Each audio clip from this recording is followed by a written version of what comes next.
Hello mga gwapa-gwapo. Salamat Panginoon at syempre sa aking Holy Spirit. Nasa 7:4 ako. 7:4 ng pahayag. 4. 3 and 4. Pwede na rin. Huwag muna ninyong pinsalain ang lupa, ang dagat o ang mga punong kahoy. Hintayin ninyong matatakan sa noo ang mga lingkod ng ating Diyos.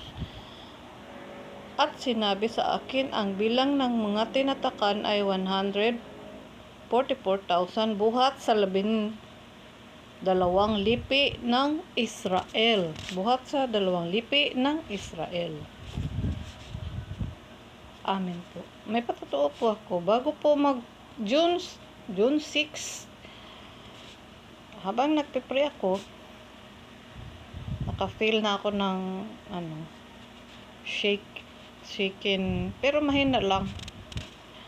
June 6 yun, hapon. Tapos, nitong June 8 ng umaga, nagpe-pray din ako, nagsishake ako. Tapos, bago yun, binigyan na ako ng mensahe na ito yung mensaheng ito, dito rin, sa pahayag 7. Yung nasa 3, binigay ito sa akin. Pagkatapos nun kong binigay, nagtuloy lang ako sa buhay ko. Tapos, maya-maya, nag-pray ako. Maya-maya, nakarinig na ako ng balita tungkol sa dahil tumawag yung mga kapatid ko, lumindol daw ang lakas doon sa Mindanao. Tapos, pagkatapos noon na nakipag-usap na kami, nag-pray ako, tapos nag-shake na naman ako muli.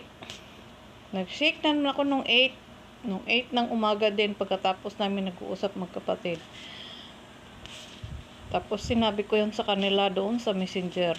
Tinext ko doon. Tapos, ngayong araw na to, nag-shake na naman ako. Habang nagpe-pray ako ngayong umaga, 7 na, nagsishake. Ganon din yung nung 8, past 7 din yung pag-shake ko. Mag-8 na rin yun. Tapos, ngayon, nagsishake din ako ngayong umaga. Tapos kahapon, may na-receive akong mensahe na alert, emergency. Sana hindi ko alam kung saan to, o sa buong mundo na to, o dito pa rin sa sana manalangin tayo lagi kasi magbago na tayo dahil ang puot ng Panginoon hindi natin hindi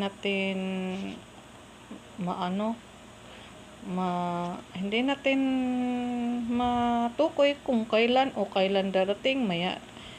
Kaya alerto tayo sa araw-araw ng ating buhay. Lagi tayong manalangin at ipanalangin natin yung mga kautusan ng Panginoon sa atin, lahat ng mga espiritual atin yung ipananangan, ang mga baluti ng Panginoon para sa ating bawat isa sa atin. Kailangan natin yun para tayo maligtas sa anumang kapahamakan, at malagi tayong manalangin. Ipanalangin natin ang ating mundo, ang ating bayan, ang ating kababayan, ang ating mga kapatid.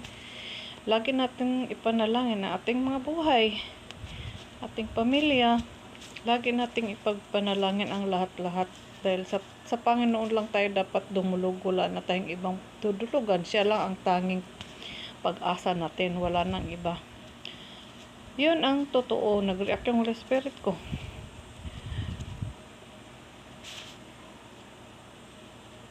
Nagsishake nga na naman ako muli kanina. Hindi ko alam. Medyo matagal-tagal yung pag-shake sa akin ngayong araw na to. Hindi ako nagbubulaan, totoo yan. Hindi ko naman alam kung maipopost ko to o kung patahimikin na naman ako. Wala akong magagawa dahil ito ay katotohanan. Para to sa ating lahat, kung kailan pa tayo magbabago. Ang puot ng Panginoon, tingnan mo. Pinadala na naman kami ng puot dito para magbago ang mga tao at gumising sa katotohanan na ang mga maling gawain ay hindi dapat pairanin. Magbago na tayo, iwaksi natin ang mga kasalanan, ang mga maling gawain. Kailan pa tayo magbabago? Gusto ba natin tayong lahat lipunin ng Panginoon?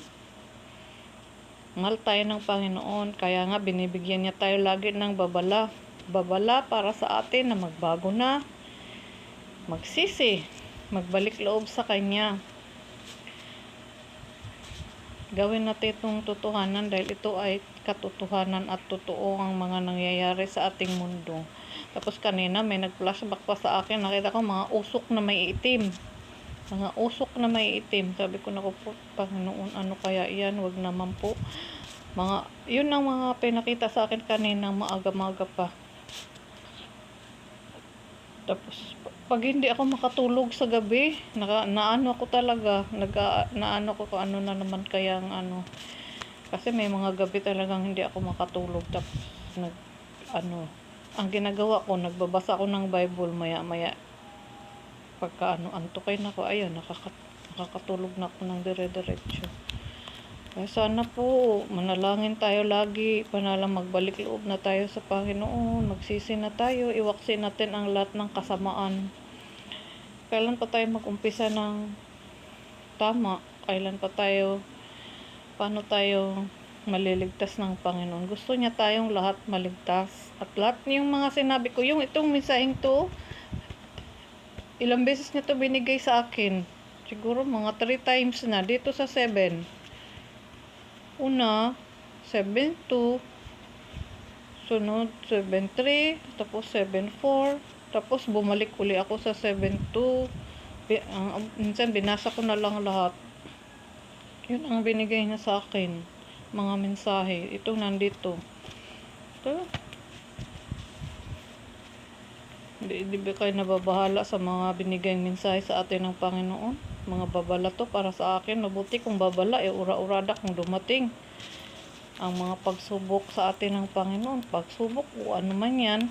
Kaya sana magbago na tayong lahat. Huwag nating gawing biro. Huwag nating gawing tong mga mensaheng binigay sa akin. Dahil hindi naman ako nagbibiro. Lahat yan ay binigay sa akin at lahat yan ay totoo. Totoo ang mga binibigay ko sa inyong mga binigay sa akin araw-araw. Hindi ko nga lang alam kung nakakarating sa inyo. Para naman to sa ating lahat, sa buong mundo to. At hindi ko alam kung sa kanluran, sa Hilaga, o sa sa Timog, sa bawat sulok ng mundo. Hindi ko alam kung saan dahil wala namang binigay na ganong Kaya mag-ingat tayo lagi, maging alert tayo sa bawat araw ng ating mga buhay dahil ang mga pagsubok o ano man yung ibigay sa atin ng Panginoon, ang puot niya sa atin dahil sa sobrang na nating kasamaan, kapalaluan, hindi na niya tayo matiis yata, hindi na tayo maano ng Panginoon dahil sobrang na nating kasamaan, wala nang pagpipigil sa sarili. Yung mga awareness natin, alam naman natin mali ang ating mga ginagawa, nagpapatuloy pa rin tayo. Talagang sinusubok natin ang Panginoon sa ating mga kapalaluan. Mahilig tayong manubok kahit sa ating kapwa, sinusubok natin ang husto. Hindi naman tayo ang Panginoon. Tandaan natin, ang Panginoon lang ang may kakayang humatol at humusga sa atin. Siya lang ang tunay na hahatol sa atin at huhusga. Walang iba kundi siya lang. Wala ring dapat tayo, sinusunod lang natin yung mga kautusan ng Panginoon. Yan ang ating mga tungkulin sa bawat araw, sa bawat isa sa ating buhay. Ito ang tuntunin niya para sa atin. Sundin natin ang lahat ng kanyang kautusan dahil tayo para sa kanya, hindi tayo para sa kalaban niya. Binayaan niya tayo ng lahat ng to para sa atin. Libre na lahat. Pero anong ginawa natin? Tinalikdan natin siya. Nag-abusado tayo sa ating mga sarili. Sinunod natin ang ating mga budhi, ang ating mga kagustuhan. Ito ang kailan pa tayo magbago? Kailan pa natin itama ang lahat? Kailan pa tayo magbalik loob sa Panginoon? Pag nasa huli na, wala nang pag-asa talaga. Binibigyan nga tayo ng pag-asa ng Panginoon. Binigyan niya tayo, ito, sulat para sa atin. Mananampalataya tayo. Magmahalan. Sundin natin yung mga kautusan niya. Yung ipananangan natin lahat ng kautusan niya, maging mapagpakumbaba, mabuting tao, tapat, totoo, tiwala, at may pananalig sa Panginoon. Masunurin tayo sa Panginoon. Mapagpakumbaba tayo, matulungin sa kapwa. may kahinahunan, may pagtitimpi, may pagpipigil, mahabang pasensya. Dahil siya lahat ng yan, naranasan niya, gusto niya rin ranasin natin ang mga yan para sa kanya, para malaman natin at matanggap natin at gumising tayo sa katotohanan at magkaroon tayo ng awareness. Tingnan mo, alerto, binigyan pa ako ng mensaheng alerto, may emergency. Dahil dyan sa ating kasamaan, mga babala ng Panginoon para sa atin. Kung ayaw nating magbago, ayaw nating sumunod, wala na akong magagawa sa inyo. Dalawa lang naman ang papatutunguhan natin. Kung sumunod tayo sa tama, doon tayo sa tama. Kung sumunod tayo sa kabutihan, doon tayo sa kabutihan. Kung ayaw nyo naman, doon tayo sa kadiliman mapupunta. Lahat tayo. At doon, meron pa pala akong paalala, meron pa akong isang patuto.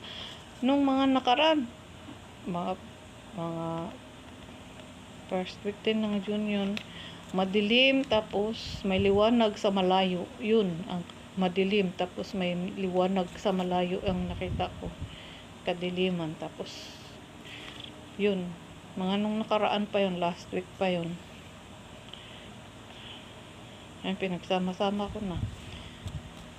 At yung hindi ko alam, sana wala nang mangyayaring lindol o ano man. Kasi sa amin, ng lindol, dati, kailan yun?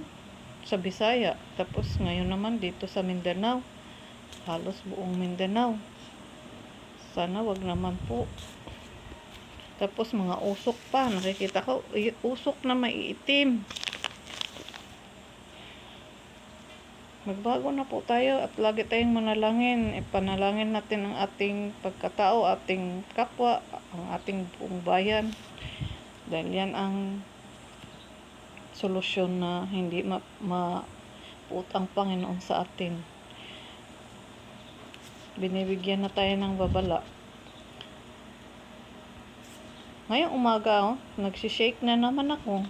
Bago mag-8. Mga 7:35 hanggang, kasi nagpipray ako ng iba-iba kasi yung oras ng pagpipray ko kung kailan ako Pero bago ako gumising, nagpipray na talaga ako. Bago ako tumayo, nagpipray na ako lagi. Yun lang po. Huwag tayong makalimot laging manalangin. Ipanalangin natin ang ating mga sarili at ang kapwa. Magbago tayo. Kailan pa tayo magbago? Pag wala na tayong pag-asa. Hindi na tayo bibiyaan ng kapag-asa ng Panginoon. Siya lang ang tunay nating pag-asa. Tandaan natin, ang Panginoon lang ang pag-asa natin. Wala nang iba. Sa lahat ng ito, ang Panginoon lang ang tunay nating pag-asa, wala nang iba.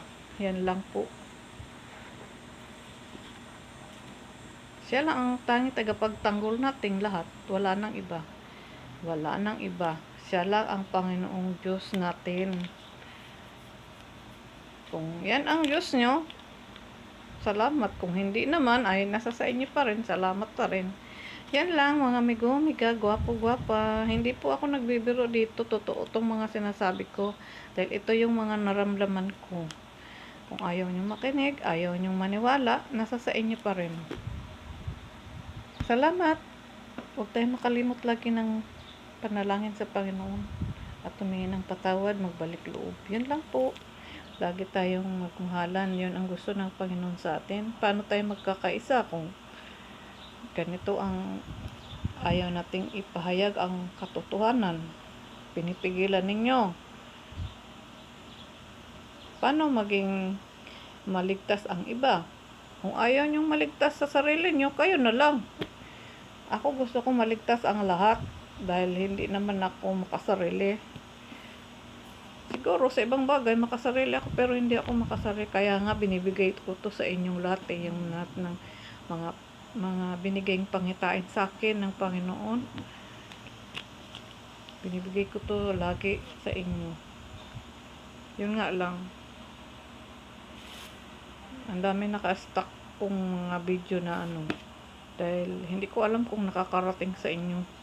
Nangihinaya nga ako dahil paulit-ulit niyang binibigay sa akin ang mga mensahe, lalo na pag hindi at saka yung mga binibigay niya sa aking mensahe, may mga oras siyang binibigay sa akin. Hindi yung binibigyan niya ako ng approval kung kailan ko ipapalabas. Yan ang binibigay niya sa akin. Kung naunawaan nyo, salamat. Salamat po sa inyo kung kayo nakikinig, mga migumika, gwapo, gwapa. Salamat Panginoon at syempre sa aking Holy Spirit na nagbigay ng mensaheng ito ngayon. At napatutuo ko na po, Panginoon. Salamat po. Salamat muli. God bless. Kapayapaan para sa ating lahat at huwag tayong makalimot manalangin. Sumasa atin nawa ang Panginoong Hesus Kristo Jesus sa bawat isa sa atin. Amen po. Amen.